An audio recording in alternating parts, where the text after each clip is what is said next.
another key vista, this time showing the core. It's a visual payoff for the player's success in getting here, and simultaneously, a way to present the player with a view of the next challenge. That looks pretty far gone. I hope Dr. Kleiner was right about this. Good thing you know what you're doing. Well, here's your elevator. Gordon, I wish there was something else I could do to help. Creating a believable, interesting relationship between Gordon and Alex is made a lot tougher by the fact that Gordon never talks. This elevator scene presented a nice little opportunity to have Alex express some emotion in a situation where Gordon isn't really in a position to respond. Hurry back. Radiation levels detected. The core design posed a lot of difficult challenges. Generally speaking, if the gameplay in a particular map isn't working, we can simply cut the entire area. This wasn't true of the core, because we knew it was critical to the story. On top of that, designing Citadel gameplay is often a bigger challenge than working out areas in City 17. Largely because Citadel levels have a narrow set of gameplay tools. There are less enemy types available, and the player is usually only armed with the gravity gun. Because of this, we had to go through many iterations of the core design. One of the earlier prototypes was a kind of futuristic version of Operation, where players had to use the gravity gun to cleanly manipulate rods into slots in the core.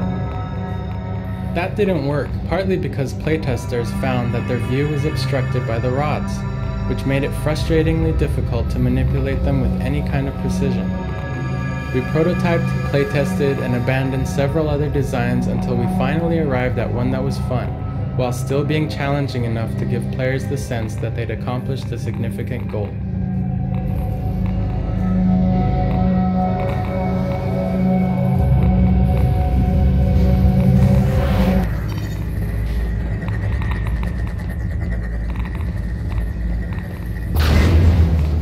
The difference between skill levels isn't just a matter of damage dealt and received. For instance, in easy mode, we increase the length of time a combine ball survives before exploding, putting less pressure on the player to get the ball into the socket.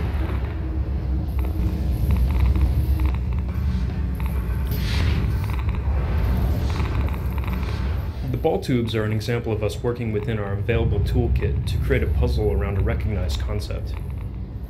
As a physical navigation puzzle, it's different from what the player has experienced before, and it's challenging while not being a binary succeed or fail situation. There are a number of ways to approach this puzzle. In addition to simply dodging, jumping, or ducking the balls, the player can grab or deflect them with his gravity gun, or pick up the hatch and use it as a shield to block the incoming barrage.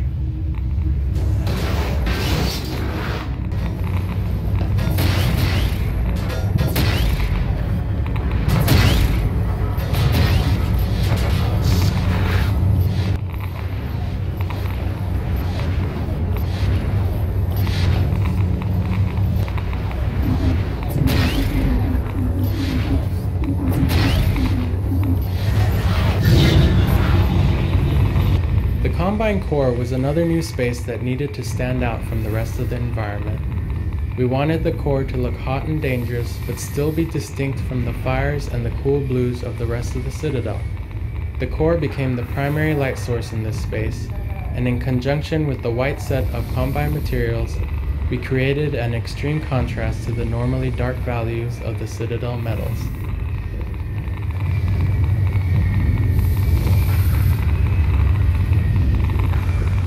The core sphere was one of the last special effects that we finished. To achieve this effect, the core uses animated textures, flow maps, normal map diffraction and specularity, as well as volumetric particulate matter rendering, which takes advantage of the core being a sphere.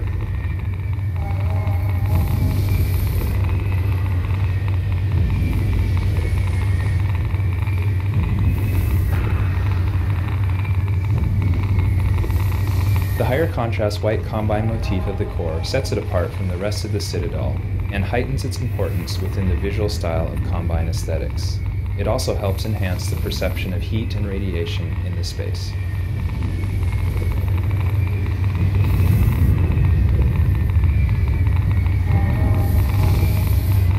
core was a central element of this part of the game, and as much as possible, we wanted to constantly reinforce its importance.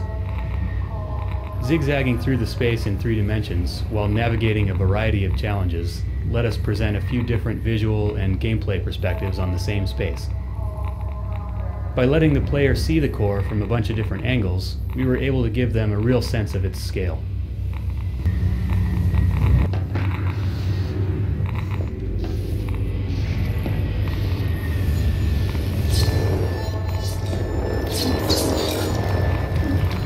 The second ball tube presents a variation of the pattern the player learned in the first ball tube.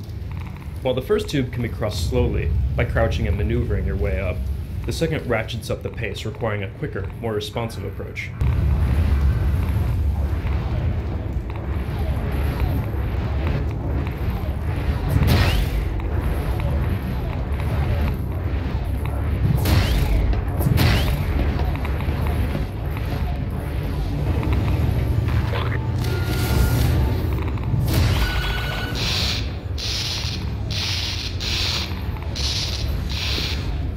The goal of this logic puzzle isn't figuring out that you need to put balls in batteries. It's coming to the realization that, by filling all of them, you've denied yourself an exit, and that you have to desocket one, climb on the lift, and then resocket it. Sparks guide the player to the source of the balls, which happens to be the tube they just passed through.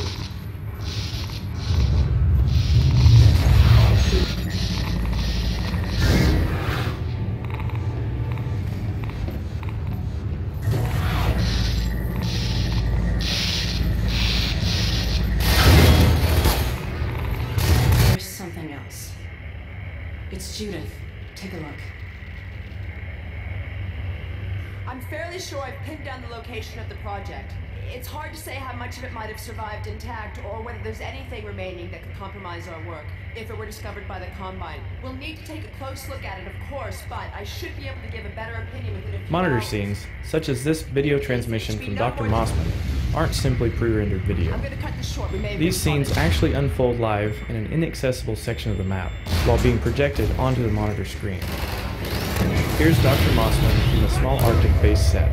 It's not nearly as far away from the Citadel's core control room as it appears to be in a level. Transmission packet to my dad. He'll know what to do with it. The packet's done copied. I've got it right here. Now let's get the hell out of here.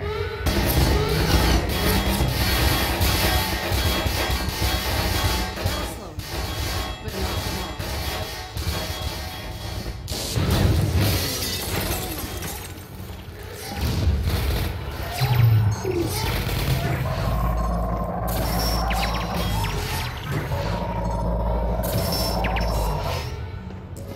Usually, the second step of our training arcs involve a threatening training area. This is the second step in the roller mine training, and true to form, there's the threat. The indestructible roller mines endlessly attack the player in a gated space. The only way to defeat them is to have Alex convert them, which means there's no way the player can miss the point of the training. Players also like to see the AI characters fight each other. So after reminding the player about Alex's roller mine hacking talent, we let you sick them on a pack of Combine soldiers.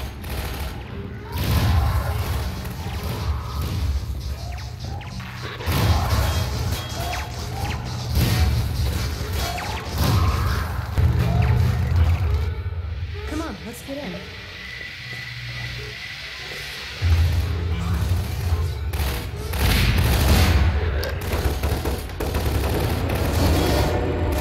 Well, that was a nice clean getaway. I don't know what's in this copy we made, but they're not thrilled about us having it. You know, all things considered, we're not doing too... Oh no. It's a stalker car. God damn the Combine. Alex's reaction to the stalkers went through a number of iterations. In very early versions, Alex was frightened by the stalkers. That didn't work because it didn't fit with Alex's early reactions to stalkers in the Citadel. We changed it so that she expressed anger at the stalkers' predicament. Early versions of this new direction failed because Alex's transition from generally upbeat to blind rage was simply too abrupt. Ultimately, through rewrites and rigorous testing, we found the right tone for the scene, a simmering anger level that was more in tune with the situation. In much the same way that movie effects often utilize different versions of the same model, there are actually 3 trains that make up the stalker scene. The first one is the moving train you see arrive at the platform. Looks like you saved The our one you're lives in right again. now is a static interior with lights moving outside of it to give the illusion of motion. What's that? The third train is the crashed version. It's a tilted, banged up, and totally separate area from the moving version. Oh my god. The transition from moving to crashed is disguised by a brief fade to black. Brace yourself.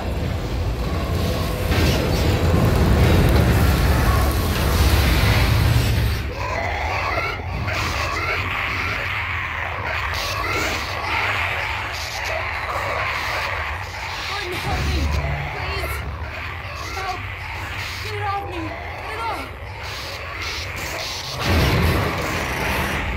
Oh god, help. It's moving. Keep going. Thank you. We wanted the crash train car to be very disorienting. In early tests, though, players felt that it was too confusing and too hard to navigate. That feedback prompted us to tone it down a bit. By rearranging some of the geometry, we were able to create a banged-up, tilted environment that still offered a relatively unobstructed path to Alex.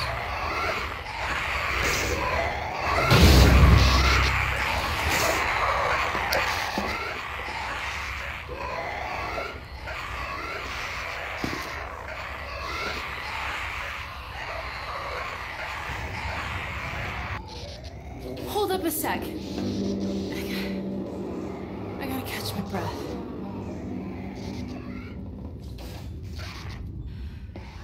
Okay.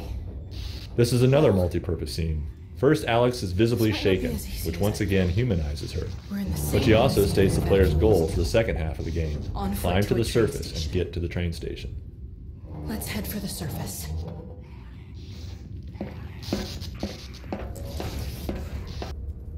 Before we armed players with traditional weapons, we wanted to give them a chance to appreciate Alex's combat abilities. Toward that goal, we created a very specific combat style for the early parts of the journey outside the Citadel. Dark, tense, surrounded by zombies, and either weaponless or starved for ammo, so the players needed to rely on the gravity gun, and more importantly, Alex. This is where players finally get a weapon. Since the door only opens when the padlock is shot, players can't proceed without finding the pistol. It's effectively a weapon gate. Once players are through the door, we can be sure they've got a pistol.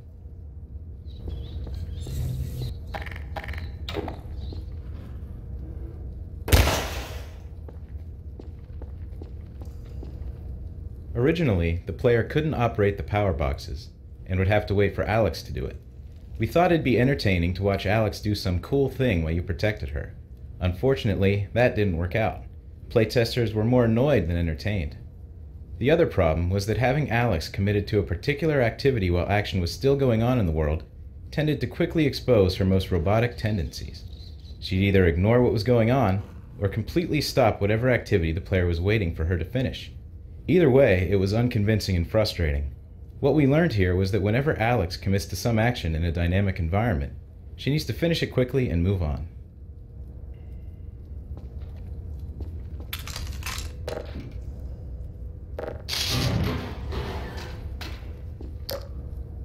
Nice job. Hey, and you found a gun.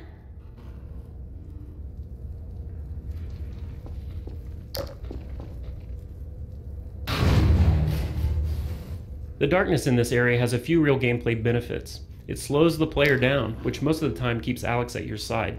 The claustrophobia, the close-in combat, and Alex's constant presence and reliance on the flashlight help enhance the tension and your sense of camaraderie. In the dark, the limited flashlight battery adds an extra layer of resource management to the tactics of combat.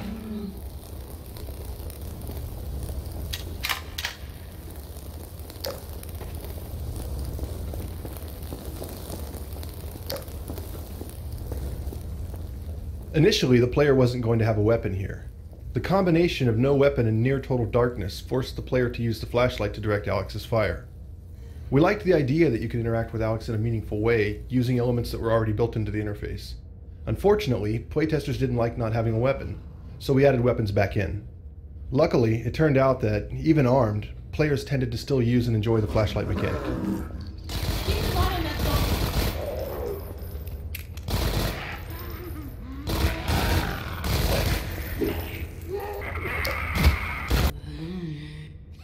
Gotcha.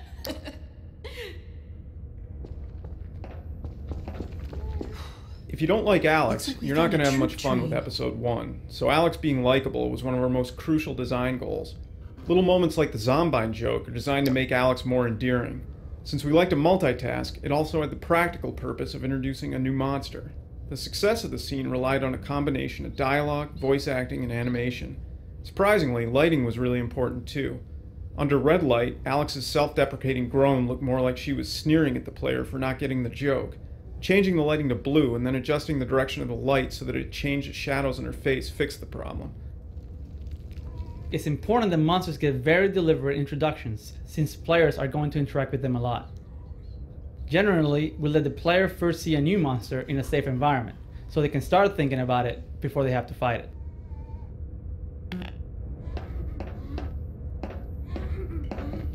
What the hell is that? A combine zombie.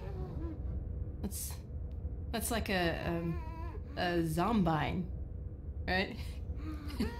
Zombine, get it? Okay.